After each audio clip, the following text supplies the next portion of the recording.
Provinsi Lampung terkenal dengan wisata alamnya yang begitu mempesona. Danau dan laut yang indah, serta keelokan air terjun yang begitu cantik dipandang mata. Namun kali ini pemirsa, bukan wisata alam yang akan saya jajaki. Saya akan mengajak Anda berkunjung ke tempat wisata edukasi yang ada di Provinsi Lampung. Selain dapat mengetahui sejarah, di sini kita dapat mengetahui koleksi barang-barang antik. Pemirsa, inilah Museum Lampung, salah satu tempat wisata edukasi kebanggaan masyarakat Lampung. Beralaman di Jalan Zainal Abidin Pagar Alam nomor 64 Bandar Lampung, Museum Lampung dibuka setiap hari dari pukul 8 hingga pukul 14.00. Sedangkan khusus di hari Jumat, museum dibuka dari pukul 8 hingga 10.30 waktu Indonesia Barat. Untuk tarif masuk cukup murah, hanya dengan Rp5.000 kita dapat berkeliling melihat berbagai koleksi yang disuguhkan. Ditemani dengan Bapak Imade Girigunadi, hari ini saya akan melihat benda-benda koleksi yang ada di Museum Lampung.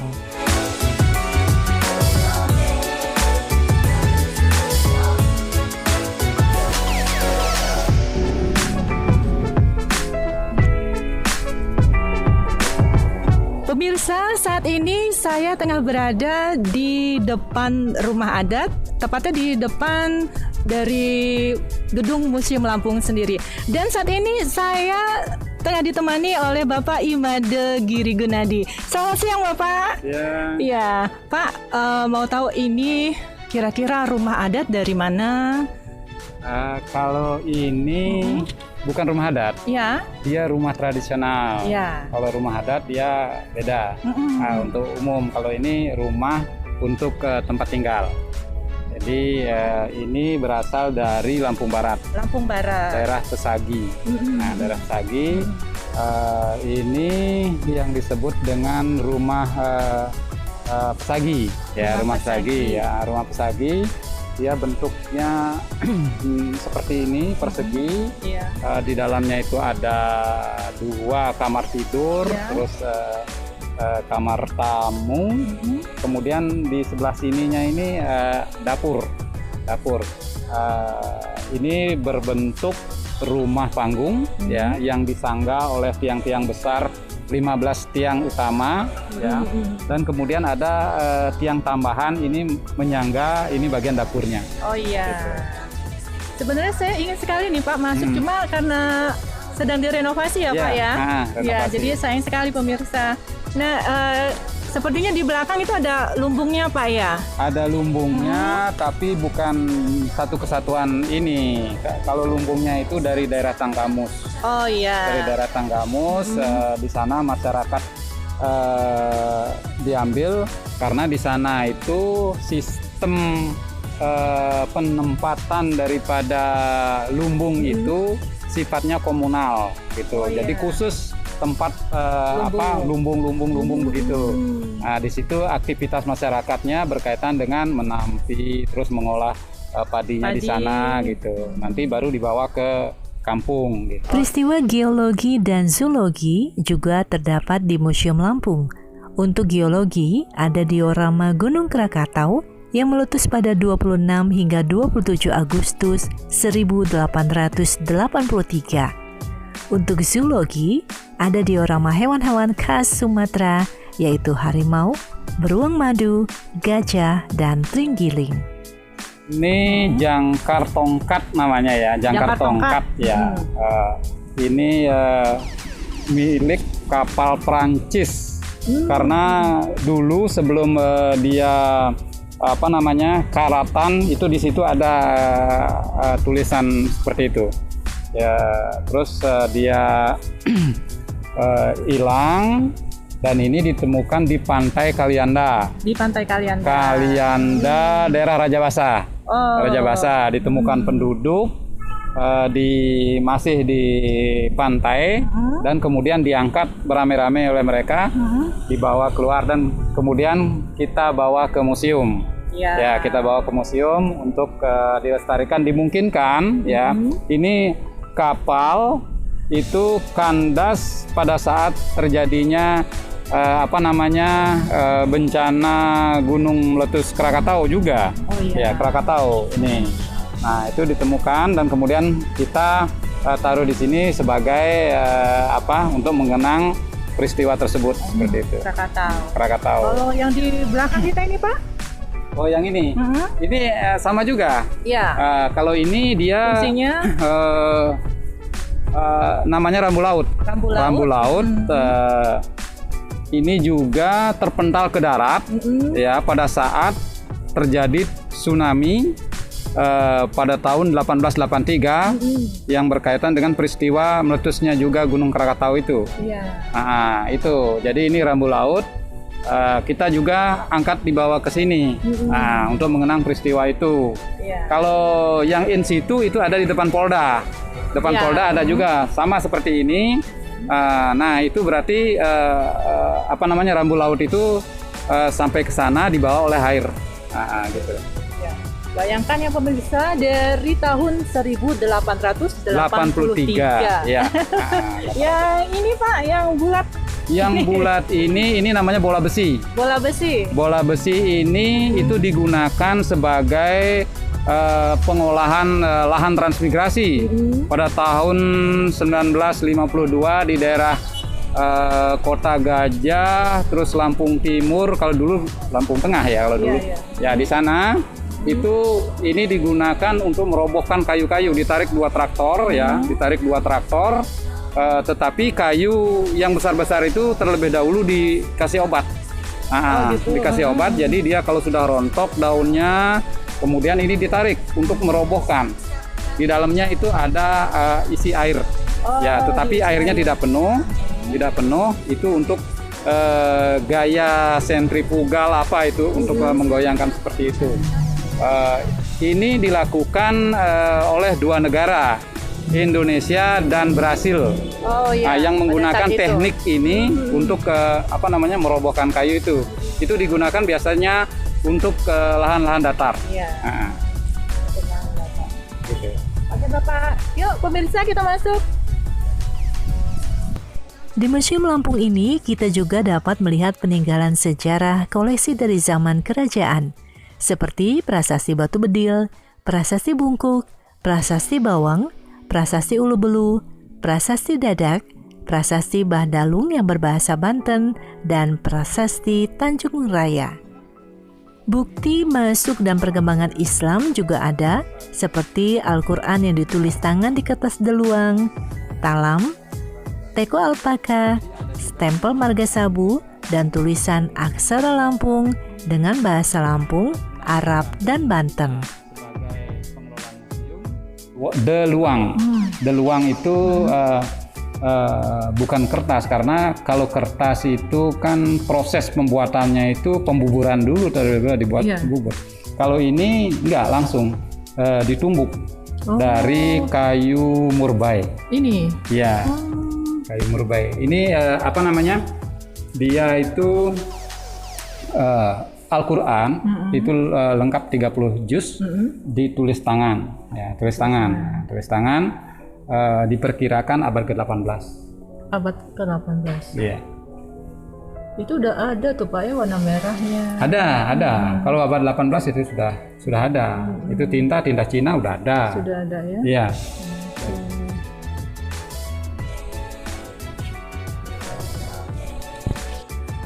Nah, ini apa Pak maksudnya? Ya, ini untuk serambi untuk teras depan ya.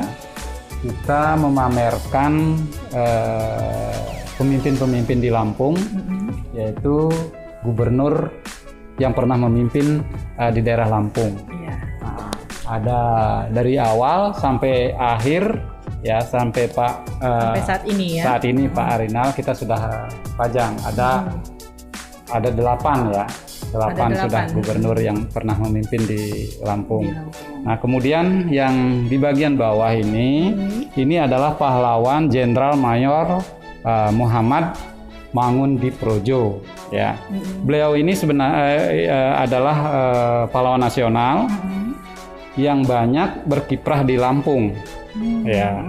mulai dari tim dia pernah berjasa dalam tim pemisahan Lampung dari Sumatera Selatan. Ya, ini beliau. Tetapi mereka Pak Muhammad ini dia itu adalah pahlawan nasional di Jawa Timur. Jawa Timur ininya. Jawa Timur, tetapi dimakamkan di Lampung. Oh, di Lampung. Di Lampung. Ya. Oke. Terus kita ke Masuk. Nah, ini indah sekali ini, Pak. Yang ini dulu. Gunung Krakatau Pak ini, Pak. Oke. Kalau ini adalah Gunung Krakatau dioramanya karena segala sesuatu itu peristiwa yang pernah terjadi di Lampung itu tidak terlepas daripada sejarah dari Gunung Krakatau ini. Salah satunya kita buat dioramanya sebagai bentuk apresiasi kita terhadap sejarah peristiwa-peristiwa yang pernah terjadi di Lampung. Kita buat dan ada dua bentuk daripada lahar isi perut daripada Gunung Krakatau. Ini lahar, Pak. Lahar cair ada dulu, kemudian membeku, kemudian ada lava bom namanya ya. Lava bom itu dia bentuknya utuh, batu besar itu yang dimuntahkan. Kalau ini ada lava cair yang kemudian membeku. Gitu. Ini memang Krakatau ini betul-betul banyak sekali menyimpan peristiwa masa lalu. Dari tadi kayaknya berkaitan dengan Gunung Krakatau. Iya, seperti yang di depan tadi. Kita buatkan dioramanya seperti itu. Juga terdapat peninggalan Raden Inten II seperti keris, pedang, dan beberapa pistol yang digunakan untuk melawan Belanda. Raden Inten II adalah pahlawan nasional dari Lampung yang merupakan keturunan dari Sunan Gunung Jati. Ia lahir pada tahun 1834. Topeng itu ada dua di Lampung. Tuping itu untuk Kalianda sekitarnya. Kalau untuk Sakura itu Lampung Barat. Nah, di sana. Jadi kalau ini digunakan sebagai sendera tari sekarang ya. Kalau dulu digunakan untuk gerilya dan sebagainya. Dan ada beberapa jenis senjata meriam kecil-kecil ini seperti ini sebagai cindera mata kepada tokoh-tokoh di Lampung oleh kolonial pada zaman itu. Nah, diberikan. Jadi kan dia kepada penyimbang satu, tokoh satu. Jadi selalu dibuatnya terpisah untuk sistem dia itu untuk memisahkan gitu. Adu domba seperti itu. Itu kan anunya dia. Terdapat juga alat-alat seperti nekara, kapak penetak, kapak perimbas, beliung persegi, serpi bilah, belincung, alat tenun, dan kapak loncong yang digunakan ketika kondisi manusia masih nomaden. Alat-alat ritual keagamaan juga menjadi koleksi seperti arca dan menhir ketika penduduk Indonesia masih menganut ajaran dinamisme dan animisme. Fosil manusia purba seperti Homo sapiens dan Homo erectus juga ada, sebagian besar dari zaman Neolitikum. Neolitikum adalah era yang dimulai sejak 12.000 tahun yang lalu ketika manusia sudah mulai mengenal pertanian. Nah, ini tengkorak-tengkorak apa, Pak? Dari mana asalnya? Sebenarnya ini adalah replika. Ya, replika kita ambil dari tengkorak-tengkorak dan tulang-tulang fosil ya. Fosil di Ngawi, Trinil dan sebagainya. Untuk dari beberapa daerah. Daerah. Ya, ini aslinya ini banyak disimpan di museum-museum sana aslinya gitu. Kita buat replikanya untuk pembelajaran kepada masyarakat pengunjung gitu. Ketika kita melihat ada temuan-temuan di Lampung berupa kapak persegi, terus ada belincung, kemudian ada anak panah dan sebagainya. Itu adalah budaya mereka gitu, tetapi kita tidak menemukan fosil manusianya, tetapi hasil budayanya ada gitu. Kenapa tidak kita temukan fosil tersebut? Karena mungkin itu tanah pembentukan daripada pemfosilan itu tidak mendukung kalau di Lampung, jadi dia hilang begitu saja. Tapi itu pernah terjadi di daerah Lampung. Kita melihat budaya-budaya yang kita hasil budaya yang kita temukan. Gitu. Memang ada gitu. Memang ada. Ya. Selain ruang koleksi, Museum Lampung juga memiliki penyimpanan koleksi, ruang administrasi, audiovisual, aula, auditorium, laboratorium, fumigasi, bengkel, dan juga perpustakaan. Museum yang telah ada dari tahun 1978 ini menyuguhkan barang-barang peninggalan kerajaan-kerajaan yang ada di Indonesia, seperti prasasti, alat-alat berperang yang digunakan saat masa penjajahan, alat-alat pertanian, dan juga baju serta kain adat Lampung. Nah, ini kain Lampung, Pak ya? Ini sebenarnya adalah pameran berkala ya, pameran tidak tetap ya, tapi kita lakukan di sini. Nah, ini sewaktu-waktu aja kita membuat pameran seperti ini. Jadi ini yang berjudul dengan Perempuan dalam Adat Istiadat Lampung, menjunjung kehormatan untuk generasi masa depan. Jadi kita menempatkan wanita itu sangat terhormat gitu di Lampung, dengan kita menampilkan kain tapis, perlengkapan wanita di sini. Nah, mulai dari dia gadis menggunakan hapa gitu, dan terus ada mahkotanya seperti ini.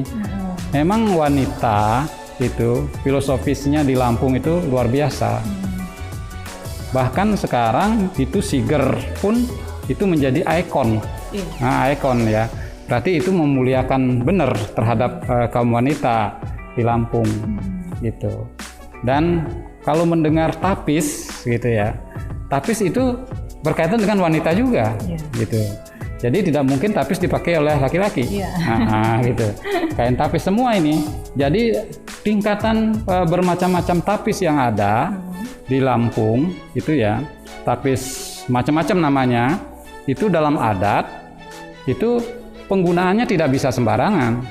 Nah, kalau si ini harus pakai apa, si ini harus pakai ada aturannya ya, yang disebut dengan tata titi itu gitu. Nah, apalagi dalam acara adat salah menggunakan itu kena denda. Gitu. Untuk di Museum Lampung ini sendiri, Pak, ada berapa barang-barang yang sudah ada di dalam sini, Pak? Itu namanya koleksi ya. Koleksi kita miliki sekitar 4.700-an. 4.700-an, yang paling banyak itu adalah koleksi etnografi namanya. Etnografi itu koleksi etnis ya. Kalau di sini kan etnis Lampung. Jadi berkaitan dengan tentang koleksi-koleksi adat istiadat, ritual-ritual yang berkaitan dengan adat, pakaian, dan sebagainya. Nah, seperti ini etnografi gitu. Jadi itu yang paling banyak. Memang seharusnya begitu gitu. Sebagai museum daerah kita harus mengangkat etnis yang budaya-budaya etnis yang berkembang. Seperti itu. Jadi 60% dari koleksi kita harus etnografi. Kalau di masa pandemi ini sendiri, Pak, bagaimana dengan pengunjung yang datang ke Museum Lampung ini? Masa pandemi ini pada awalnya memang kita tutup. Kita tutup dulu ya waktu itu. Beberapa lama itu. Kemudian terus dibuka kembali dengan protokol yang ketat kita di sini ya, mulai dengan di depan ada cuci tangan, kemudian begitu masuk kita ukur suhu, dan jarak pun kita lihat ada batas-batas tertentu, kita tidak boleh melakukan terlalu dekat. Jadi seperti itu. Kunjungan pun dibatasi ya, itu 50% kota yang ada gitu, 50%. Itu yang kita lakukan. Gitu. Mudah-mudahan kita sehat semua lah. Amin. Ini tiap hari, Pak ya buka museum? Museum itu dibuka setiap hari. Setiap hari kecuali dia libur nasional. Sabtu Minggu tetap buka. Nah, silahkan berkunjung. Iya. Oke Bapak, terima kasih sekali Bapak Made sudah memberikan informasi-informasi pembelajaran untuk kita semua yang belum tahu jadi tahu tentang barang-barang bersejarah. Ini adalah budaya Lampung. Kemana lagi? Karena kita ini kan membuka seluas-luasnya informasi yang berkaitan dengan budaya Lampung. Dalam bentuk material koleksi. Jadi kita melihat seperti ini tahu itu barang-barang seperti ini bagaimana sih dulunya, di mana sih temukannya dan sebagainya. Nah, itu untuk memperkuat jati diri kita sebagai anak Lampung. Terima kasih sekali lagi Bapak. Sama-sama. Ya. Tak salah pemirsa, tempat ini menjadi tempat tujuan wisata jika Anda berada di Provinsi Lampung.